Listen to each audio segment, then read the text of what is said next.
Retour plateau donc pour parler du débat du jour, du moins pour faire le débat du jour, je l'annonçais pardon, à l'entame de cette émission. Bien évidemment, en Afrique du Sud, il y a la résurgence de violences xénophobes, bien évidemment, une actualité lugubre en train de défrayer la chronique des individus prétendument exaspérés par le chômage s'attaquent donc aux étrangers qui sont donc dans leur pays parce qu'ils estiment qu'ils sont en train de, bien évidemment, de prendre les travaux donc, qui leur revenaient de droit.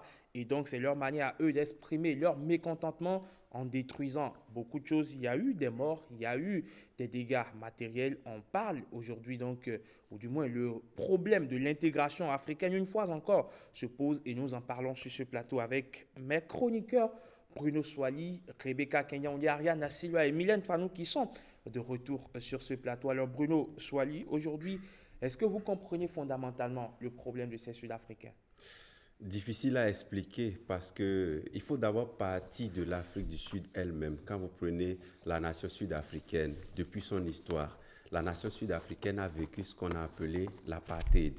Et donc, je dirais que les Africains, les Sud-Africains de peau noire ont traversé des situations face aux Sud-Africains de peau blanche qui aujourd'hui, lorsqu'on voit que dans ce même pays-là, des gens qui, je dirais, en quelque sorte, ont souffert de la xénophobie dans leur propre pays et de la maltraitance du camp d'en face, que dans ce même pays-là, aujourd'hui, on retrouve des gens qui s'en prennent à des ressortissants nigérians. C'est simplement Pas que, dommage. d'autres Et d'autres Zimbabwéens et d'autres également. Zimbabwéens. C'est simplement dommage. De façon générale, lorsque vous prenez l'Afrique, je crois que l'histoire nous enseigne que les peuples, lorsque vous prenez les peuples et les grandes régions d'Afrique, c'est-à-dire que ceux qui sont aujourd'hui installés là et qui sont des autochtones et qui règnent en maître, n'ont pas forcément été originaires de là. Ils se sont intégrés progressivement. Donc c'est pourquoi, même au Bénin, vous entendez que telle ethnie vient du Nigeria, vient du Niger, vient de tel endroit. Mais aujourd'hui, ces ethnies-là règnent dans des régions données en maître. Donc il y a un problème qui se pose, le problème de l'intégration. On ne comprend pas aujourd'hui que nous soyons, qu'on partage le même continent, qu'on partage les mêmes organisations continentales, les mêmes organisations sous-régionales et qu'on se retrouve pratiquement à être, je dirais, hostile l'un envers l'autre et que la notion de l'intégration, la notion du savoir-vivre ensemble qu'on connaissait propre à l'Afrique commence par s'effriter du jour au lendemain. C'est simplement dommage. Et vous voyez, cette situation de la rue est en train de devenir, ou est déjà devenue, une affaire d'État pratiquement. Nous allons y Nous revenir. allons, nous allons y revenir. Alors, Mylène Fanon, tout est parti d'une grève des conducteurs qui estiment que les sociétés en charge donc, de ce secteur-là emploient beaucoup plus des ressortissants d'autres pays au détriment donc, des ressortissants sud-africains. Progressivement, ça a dégénéré. Aujourd'hui, ça s'est transformé en une violence xénophobe. Les Sud-Africains qui attaquent, les Nigérians qui contre-attaquent et qui menacent même bientôt désormais. On est passé un peu à côté de la catastrophe. C'est vrai que ce n'est pas facile d'être à la maison, de ne pouvoir rien faire, d'être au chômage. Mais ça ne devrait pas être une raison. On est en Afrique et on doit normalement être le bienvenu partout. On a, comme tu l'as dit, ils ont eu à connaître beaucoup De situation par le exactement. passé. Et ça devrait plutôt les amener à comprendre cela, à accepter tout le monde, comme si on était tous sud-africains. Donc, ils ne devraient pas, est-ce que je dirais qu'ils ne devraient pas, ils devraient plutôt essayer De se de calmer. se calmer, de se contrôler et tout. Alors, Ariane Da Silva, on a des organisations internationales ou sous-régionales et régionales aujourd'hui. On a l'Union africaine, on a beaucoup d'organisations internationales qui prônent la libre circulation des personnes et des biens. On parle de l'unité africaine, on parle de l'intégration africaine. Et dans le même temps, on assiste à ces genres de scènes macabres, à ces genres de violences xénophobes. Est-ce que fondamentalement, on n'est pas aux antipodes des idéaux qu'on est en train, dans le même temps, de prôner? On est en train de prôner des idées, mais bon, là, ce qui se passe, c'est tout le contraire de ce qu'on veut réellement faire de notre Afrique. Tout à l'heure, j'écoutais Bruno attention parce que ce qu'il disait m'intéressait. L'Afrique, c'était le continent de l'unité, le continent de l'union, c'est-à-dire on nous connaissait cette particularité-là. Et aujourd'hui, qu'on en vienne à nous massacrer, à nous tuer entre nous, à brûler des édifices, des magasins dans des pays africains, c'est qu'il y a un problème. Et moi, la question que je me pose tout de suite, c'est... Enfin, je remarque que dans cette situation, en fait, beaucoup de gens ne réagissent pas. Je n'ai pas compris pourquoi. Vous citiez tout à l'heure des organisations internationales que nous avons et tout, mais on ne sent pas, en fait, que les gens ont envie que le problème soit réglé. Je ne sais pas. Il y a eu l'intervention du président Muhammadu Buhari Oui, qui a dépêché oui. qui a dépêché un émissaire en Afrique du Sud. Il y a eu le président de la Commission de l'Union africaine, le Tchadien Moussa Faki Mahamat également, qui a appelé au calme. Mais le problème, c'est insuffisant. Mais le problème, il y en a qui, Bruno Soali, avant de revenir, avant de prendre l'avis de Rebecca Kenyan, on dit il n'y a que les présidents africains ne se sont pas tus. Le Rwandais Paul Kagame a automatiquement réagi, Félix Tshisekedi du Congo également. Ils ont d'ailleurs annulé un forum économique qui devrait se dérouler en Afrique du Sud en raison de cette situation. Il y a également un match de football qui devrait se jouer entre la Zambie et l'Afrique du Sud qui a été annulé à cause de cette situation. Est-ce que ce n'est pas là déjà prendre la mesure de la situation et de dire en même temps ça suffit? Moi, je pense qu'il faut plus que ça. Il faut déjà créer des conditions favorables pour que les jeunes puissent quitter le chômage et le sous-emploi. C'est vrai, ils ont dit qu'ils ne vont pas participer à ce forum, mais il faut réellement prendre des mesures pour que la situation... Parce que ce qui se passe actuellement en Afrique du Sud, c'est regrettable et c'est un drame en fait. Pendant que d'autres États, d'autres pays sont en train de s'unir pour le développement de leur nation, nous, en Afrique, on préfère s'entretuer. C'est vraiment regrettable. Et il faut que la question des inégalités sociales doit également être réglée pour que les jeunes ne soient pas exposés à toutes sortes de vices, de viols, violences et tout ça. Il faut que les dirigeants se regroupent pour discuter de la question. Il ne suffit pas de dire « je quitte le forum ». Non, il faut se regrouper pour discuter et trouver des solutions idoines pour qu'on quitte cette crise. Alors, Bruno Soali, le problème sud-africain aujourd'hui n'est-il pas, on va dire, le microcosme d'un plus grand malaise sur le continent? Oui, on parle aujourd'hui de l'Afrique du Sud parce que c'est le cas qui est sur tapis, mais il ne faut pas oublier des épisodes aussi que l'Afrique a vécu, des épisodes semblables à ce que nous sommes en train de voir. Je pense que ce qui se passe en Afrique du Sud aujourd'hui, je ne sais pas si ceux-là qui sont, on va dire, les instigateurs de ces mouvements xénophobes-là sont en train de prendre la mesure ou l'ampleur que ça prend aujourd'hui parce que pas plus que mardi, il y a eu un communiqué du gouvernement nigérian qui a carrément tapé du poing sur la table. Je cite, une partie du communiqué disait « Les attaques perpétuelles contre les ressortissants et leurs intérêts économiques en Afrique du Sud sont inacceptables. Trop, c'est trop. Trop, c'est trop. Ça veut déjà tout dire. Ça traduit une sorte de révolte. Ça veut déjà tout dire. Trop, c'est trop. Ça veut dire que le gouvernement nigérien en a eu marre de ce qui se passait. Et vous avez vu la révolte, la représailles du côté des Nigériens. Prenons un peu cette situation-là au cas social, au plan sportif, au plan diplomatique aujourd'hui. C'est pratiquement le Nigeria qui, à l'heure où nous parlons, est en train d'envisager un rapatriement de ces ressortissants qui vivent en Afrique du Sud. C'est un incident diplomatique. Ça veut dire que les Sud-Africains qui vivent au Nigeria n'auront pas non plus la paix. Ce n'est pas notre souhait, mais nous ne faisons que des constats ce matin, alors que nos organisations continentales prônent surtout la libre circulation des personnes et des biens. Si je suis béninois, je vais au Congo, je dois me sentir comme chez moi. Si je suis béninois, je vais au Tchad, je devrais me sentir comme chez moi parce que nous partageons les mêmes plateformes, nous partageons les mêmes réalités africaines. Et vous voyez aujourd'hui, beaucoup de pays africains ont commencé par rendre le visa gratuit pour on va dire, les étrangers. Le Bénin, par exemple. Le Bénin, par exemple, qui a rendu le visa gratuit pour venir au Bénin aujourd'hui. quand vous quittez un certain nombre de pays africains, vous n'avez pas besoin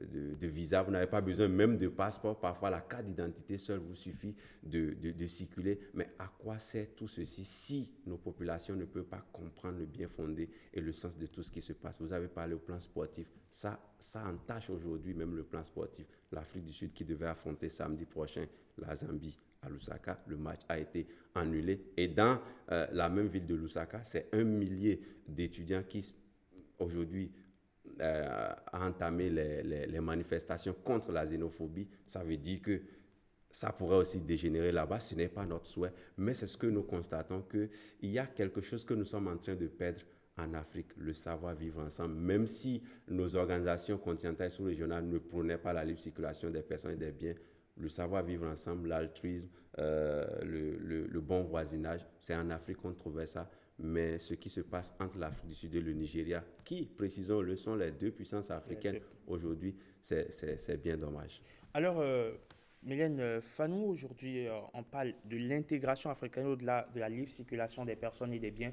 On parle de l'intégration et on ne fait qu'entendre ça à tue-tête. Est-ce que les situations du genre, parce que tout est parti de ce qu'on peut appeler un épiphénomène, mais aujourd'hui qui est en train de prendre de l'ampleur parce que le Nigeria a pondu un communiqué, comme l'a rappelé Bruno tout à l'heure. Le Nigeria envisage même un rapatriement. Si cela dégénérait, ce qu'on ne souhaitait pas, est-ce que ce n'est pas déjà un handicap pour un continent déjà sous-développé? C'est un vrai handicap parce que réellement, comme tu l'as dit, c'est un continent sous-développé. Il faut qu'on puisse réellement travailler ensemble pour pouvoir se développer. Et le pire, est-ce que je dirais le pire? Prions pour que ça ne devienne pas un génocide parce que ça a pris déjà dans plusieurs pays. Que ça ne vienne surtout pas que ça ne vienne pas au Bénin. C'est vrai quand la situation s'est un peu calmée et que des arrestations ont été effectuées. Il y a eu plusieurs présidents qui se sont légèrement retirés. On peut dire qu'il y a beaucoup de choses qui sont en arrêt actuellement et ce n'est pas du tout bien pour notre développement. Alors, Ariane Da Silva, cette situation aujourd'hui en Afrique du Sud, c'est en Afrique du Sud qu'on est en train de l'observer aujourd'hui, mais il y a également que dans d'autres pays, tout en silence, des situations du genre s'observent. On ne parle pas de la crise migratoire, où on sait tout ce qui va avec. Oui, c'est effectif. Dans plusieurs autres pays, on a de ces situations. Mais bon, en principe, quand je me retrouve dans un pays, dans mon pays d'accueil, loin de mon pays d'origine, je dois me sentir chez moi. C'est indispensable. Nous avons tous des droits. Et cette libre circulation des personnes et des biens que les organisations internationales et autres prônent, on devrait essayer de travailler dans ce sens. On devrait essayer de prendre conscience de ce qu'on est, de nos valeurs, parce que l'Afrique a beaucoup de valeurs. Et l'une des principales richesses qu'on nous reconnaît, c'est l'unité. Une fois de plus, c'est l'unité. Et il est important qu'on fasse tout pour maintenir cette unité-là au sein des différents pays africains. C'est vrai qu'aujourd'hui, on a les crises migratoires, on a les migrants qui se déplacent d'un pays à un autre et tout. Même un migrant a un droit. Les migrants ont des droits. Ils sont comme nous, des personnes. Et dans n'importe quel pays où ils se retrouvent, même si c'est de façon clandestine qu'ils se retrouvent dans ce pays, on doit respecter leurs droits. On doit les considérer comme des personnes humaines et faire attention. Alors, Rebecca, à l'origine de ce malaise aujourd'hui, on va dire à l'origine de cette situation aujourd'hui, c'est un malaise social, c'est-à-dire le chômage, parce que certains autochtones estiment que d'autres étrangers, d'autres qu'ils appellent étrangers, viennent leur ravir la vedette, même dans leur propre pays. Quelque part, c'est révoltant. On peut les comprendre, n'est-ce pas? On peut les comprendre, mais on ne peut pas accepter. On ne doit pas accepter cela, mais on peut les comprendre, ce qui pose justement le problème de la résorption du chômage dans les pays africains. Oui, tout ça à met fait. ça pose sur le problème surtout de la résorption du taux de chômage qui s'en va galopant aujourd'hui. Parce que si ces personnes avaient du travail dans leur pays, elles ne se seraient pas déplacées. Oui, mais vous n'oubliez pas qu'il y a des gens qui se déplacent pas parce qu'ils ont réellement besoin de travailler, mais parce que peut-être les conditions dans lesquelles ces personnes vivent dans leur pays ils ne sont plus en accord avec ça. Donc, ils se déplacent peut-être pour changer d'air ou peut-être pour d'autres raisons, mais pas uniquement pour ça.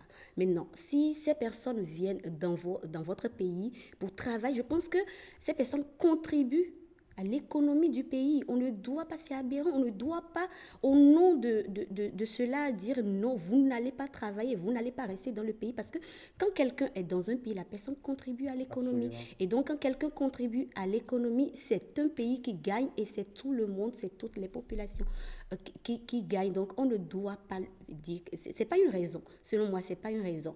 Mais il faut nécessairement qu'on règle le problème du chômage. Je le disais tantôt, il faut que les dirigeants trouvent des politiques qui mettent en place des politiques pour aider les jeunes à l'entrepreneuriat, par exemple. Pourquoi pas? Alors, Bruno Soali, sur la question, oui. Oui, je crois que c'est la raison évoquée par ceux-là qui ont entamé ces mouvements-là. C'est un peu dommage parce que lorsque vous estimez que vous êtes dans un pays et que vous n'avez pas accès à l'emploi et que ce sont les étrangers qui viennent tout rafler, vous devez vous poser des questions vous-même. Comment se fait-il que vous êtes chez vous, si vous avez étudié, vous avez les diplômes et que vous n'avez pas accès à l'emploi et que ce soit des ressortissants d'autres pays qui viennent vous ravir la vedette? Il y a des questions à se poser. En plus, le Nigeria dont il s'agit, parce que disons les choses clairement, le Nigeria dont il s'agit, on sait tous que les Nigérians, généralement, lorsqu'ils vont à l'étranger, ce n'est généralement pas pour aller chercher de l'emploi dans des entreprises. Généralement, c'est pour aller commencer des business. Quand vous voyez les Nigérians au Bénin, on sait qu'ils sont dans le vestimentaire, on sait qu'ils sont dans l'électroménager, ils ont des boutiques. C'est des gens qui savent se chercher, comme on le dit souvent. Donc aujourd'hui, les combattre, c'est oublier qu'on est en train de se faire mal, parce que moi, je peux dire aujourd'hui que l'Afrique du Sud, enfin, quelque part, est en train de se tirer une balle dans le pied. Pas que le Nigeria est trop important pour l'Afrique du Sud, mais il faut dire que ceux-là, peut-être que dans leur boutique, dans les petites boîtes qu'ils ont montées en Afrique du Sud, c'est possible qu'ils employaient même certains jeunes Sud-Africains qui aujourd'hui, à cause de ces incidences-là, vont tomber dans le chômage et vice-versa, peut-être des Nigérians qui avaient déjà commencé des affaires, qui avaient mis en place des boîtes en Afrique du Sud, qui vont aujourd'hui retomber dans le chômage, qui seront obligés de quitter, qui vont se retrouver ruinés parce que leur boutique ou bien leur boîte a été complètement, on va dire, démolie.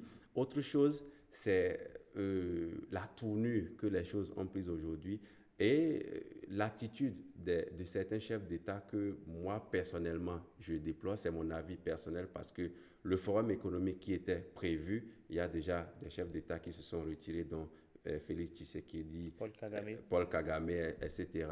Moi, je pense que c'était le moment peut-être de véritablement tenir cette rencontre-là. Et pourquoi pas, même si c'est un forum économique, ce qui se passe aussi, c'est vrai que ce n'est pas forcément de l'économie, mais ça touche à l'économie et ouvrir une brèche sur ce qui se passe en ce moment. Parce que qui de mieux pour en parler si ce ne sont pas nos chefs d'État? Donc, boycotter en griffe un tel forum en temps de crise, je pense que c'est dommage. En 2008, des incidents pareils se sont passés avec 62 morts. Aujourd'hui, est-ce qu'on attend d'avoir des centaines de mois avant de déclarer l'état d'urgence pour que nos chefs d'État se réunissent ou convoquent un conseil extraordinaire des chefs d'État pour en parler? Je ne pense pas. Et vous voyez déjà, le mois prochain était prévu une visite d'État du président nigérian au président sud-africain Cyril Ramaphosa, et le président nigérian qui a déjà décommandé la visite d'État, il n'est plus prêt à aller. Ça veut dire aujourd'hui que les deux États sont à couteau tiré. L'ambassadeur du Nigeria aujourd'hui en Afrique du Sud qui va être rappelé, ça pose déjà des problèmes diplomatiques. Et je dis, c'est une question urgente. Ce n'est pas le moment de boycotter des regroupements de chefs d'État, de présidents de la République des pays africains. C'est le moment d'en parler, c'est le moment de chercher à trouver une solution à ce problème-là, à notre jeunesse, parce que je continue de le dire, ça pourrait s'embraser, ça pourrait toucher encore d'autres sphères.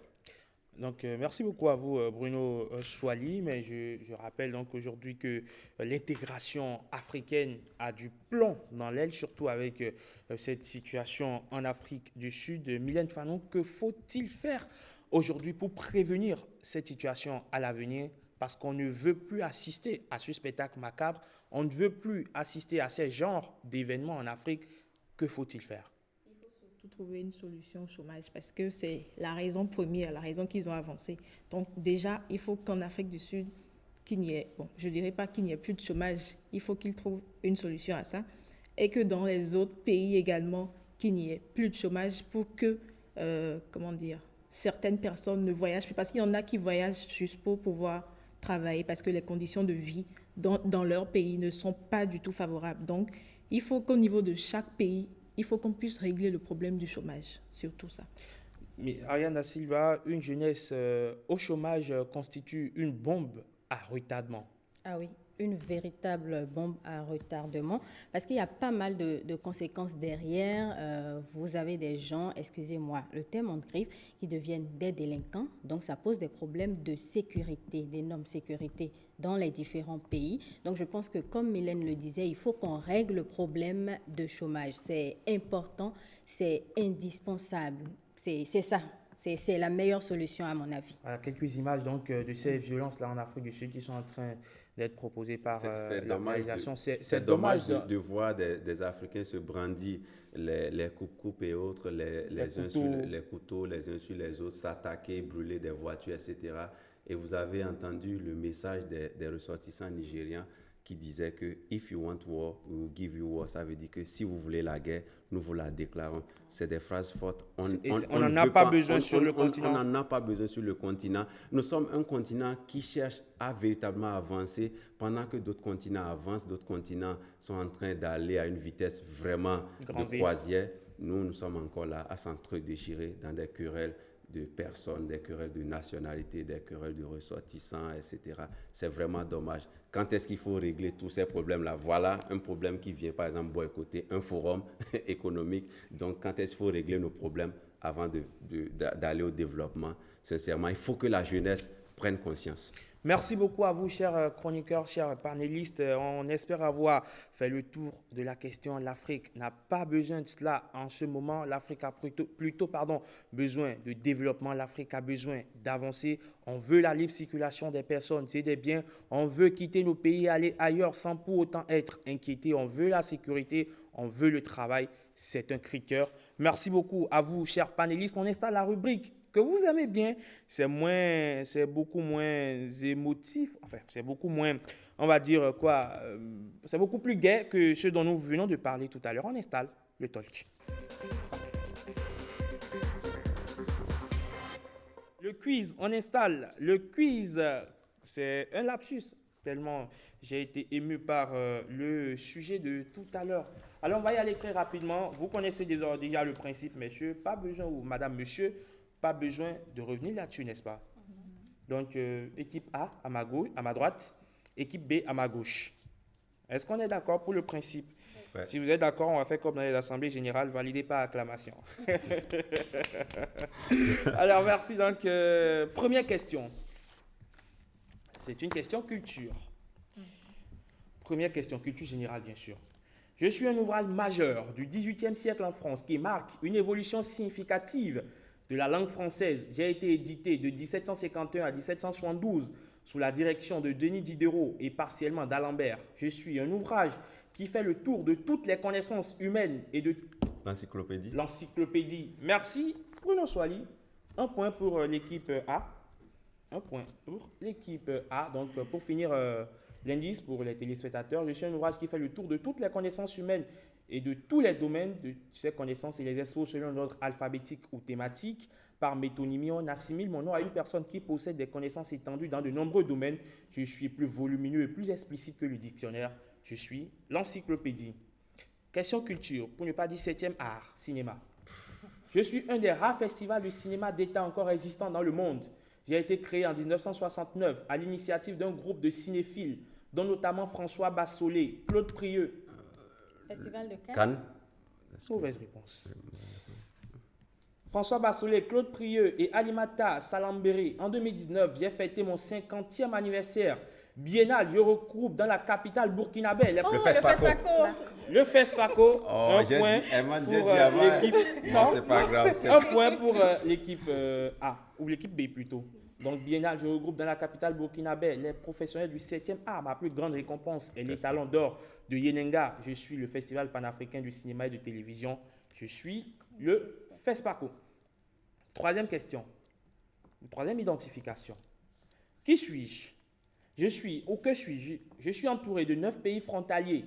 On recherche le nom d'un pays. Je fais 2,3 millions de kilomètres carrés avec une population estimée à plus de 90 millions d'habitants. Je suis le premier pays francophone au monde en nombre d'habitants et le deuxième pays d'Afrique par ma superficie. La République démocratique du Congo. La RDC. La RDC, un point supplémentaire pour l'équipe A. D'accord, je finis. Donc, je disais donc, je suis considéré comme un véritable scandale géologique. Tant mon sous-sol est très riche, je suis premier producteur de cuivre en Afrique et premier producteur de colbate dans le monde, sans oublier le coltan, le diamant et l'or dont je regorge en abondance.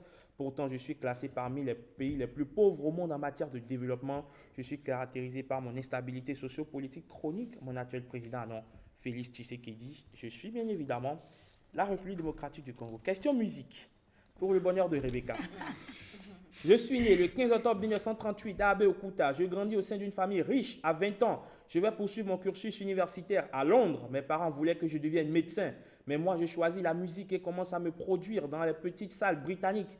Une fois diplômé en 63, je reviens au Nigeria. Je fonde en 70 mon groupe Africa 70 et joue à la fois le jazz qui donne naissance au style Afrobeat, ce qui m'a valu d'être nommé le père de l'Afrobeat. Outre la musique, Fela Kuti. Voilà. Fela Kuti. J'étais pas trop sûr. Là, Fela franchement, Kuti. c'était de la tombola. J'étais pas Fela trop sûr. Kuti, donc un point supplémentaire pour l'équipe. Moi, je suis l'équipe vraiment A. nul. C'était de la tombola. Outre la musique, c'est mon activisme et mes prises de position politique lors de mes conseils qui ont dérangé, ce qui a d'ailleurs valu des arrestations et tortures. Infecté par le sida, je meurs le 2 août 1997, mais laisse à la postérité plus de 30 ans de carrière et une conscience politique. Je suis Fela Anikulapo Kuti. Vous êtes à 2 partout. Ça, je le décrète moi-même. D'accord. On est au tie-break. Mesdames, vous pouvez encore gagner le match. Qui suis-je? Je suis issu d'une grossesse non désirée. Mes parents, adolescents, ne sont même pas en couple quand je naquis. Mon père part à l'armée et ma mère, femme de ménage, monte dans le nord des États-Unis. À 17 ans, je me présente à l'élection de Miss Black America. J'attire l'attention d'une radio qui me demande de présenter les informations alors que j'étais encore étudiante. C'est le début d'une carrière qui est aujourd'hui l'une des plus saluées aux États-Unis. Je suis aujourd'hui productrice et animatrice. Oprah Winfrey. Alors, je suis aujourd'hui productrice et animatrice américaine de télévision la plus connue, la plus riche au monde. Je suis la première femme noire milliardaire dans le monde. Je suis Oprah Winfrey. Mesdames, vous avez gagné le match. Vous avez gagné le match au tie-break. Mylène connaît les milliardaires. Hein. Merci beaucoup, chers chroniqueurs. Merci également à vous, chers téléspectateurs, vous qui êtes restés avec nous depuis cette heure. Merci de nous avoir suivis. Prenez le prochain rendez-vous, c'est déjà demain. Demain, quand il sonnera très exactement 7 heures. D'ici à là, portez-vous très bien parce que justement, sans vous, nous n'existons pas.